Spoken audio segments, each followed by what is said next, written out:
Starr. And Superhero Clubhouse has tapped into something extremely vital, especially considering the state of our climate. BGT lets children look at the world we live in and how they could make a change. It reinforces the importance of our responsibilities to climate in communities that I think have not been allowed the time or the energy to prioritize climate responsibility. We took this after-school playwriting program and merged this eco-education aspect into it. For 3 months during after-school hours, 4th and 5th graders at schools in Bushwick and Ridgewood work with guest artists and environmental professionals to craft imaginative musical eco-plays about local ecology, climate change, environmental justice, and then they see their work produced professionally for audiences of their peers and families. Working with kids is really important because their imaginations are really important. Their visions for the world are really important. And their perspectives are especially important in the context of doing climate change work or climate justice work, because when we're thinking about equity, one of the big things is intergenerational equity. Big Green Theater combines the arts, it combines a political or social lens, it introduces and educates students to climate change and environmental justice. Every week we bring in guest presenters from environmental fields. For example, we might bring in a park ranger or an urban planner that works with the mayor's office. They share what they know with the students. The students then take that knowledge and incorporate it with the playwriting tools they learn from us to create their original plays. I can throw all of my imagination out onto a paper and tell people how I think of things. When they think it's done and then you're like, nah, that's just first draft. And they're like, what? You bugging, I'm done. And then respecting that process. When you change one thing, you need to change almost everything. We hold these kids accountable. You know, I'm a playwright. I have the same standards. It's like, you know, you're expected to show up, you're expected to participate. It has helped the children, you know, want to become thinkers, to tap into a creativity that may not have been tapped into before.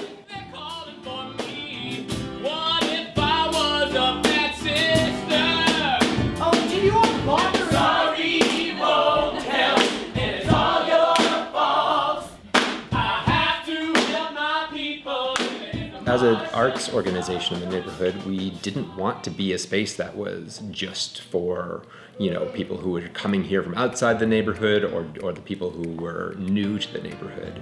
We wanted to be an art space for the neighborhood, for everyone. We were starting to visit our community board meetings at the time to try to just find out what we could possibly offer. And the answer that we kept getting over and over again was after-school programming and definitely arts in the public school. The environmental issues are a big thing in our world today that impact our life and impact our future. And I think by bringing those issues to life and doing it in a creative way, it gets the kids more aware of these issues and kind of motivates them to be like a warrant for change. Part of the ambition was also like to do the show at the theater so that people had an opportunity to come to the theater and have an experience that was meaningful to them, especially for the students and for their families. Big Green Theater was a combination of ideas.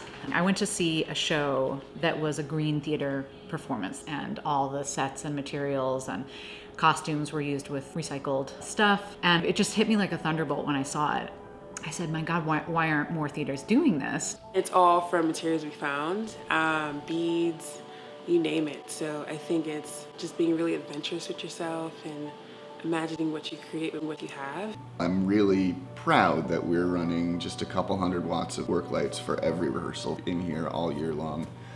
And there's another system that I'm still upgrading that's like the power distribution for these LEDs, plus speakers and projectors and everything else that plugs in. So really, we have zero vampire power draw overnight.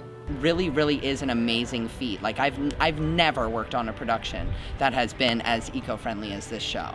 Watching them learn how to develop their voice and become advocates for their voice is pretty remarkable. As a New Yorker, as a person who went to public school for the first years of my life, especially in the Bronx, I feel like I get to be spoken to as well from the content that these kids create. The arts are crucial to any form of justice. The arts have always been crucial, that if we're not investing in the arts, then we're not investing in culture.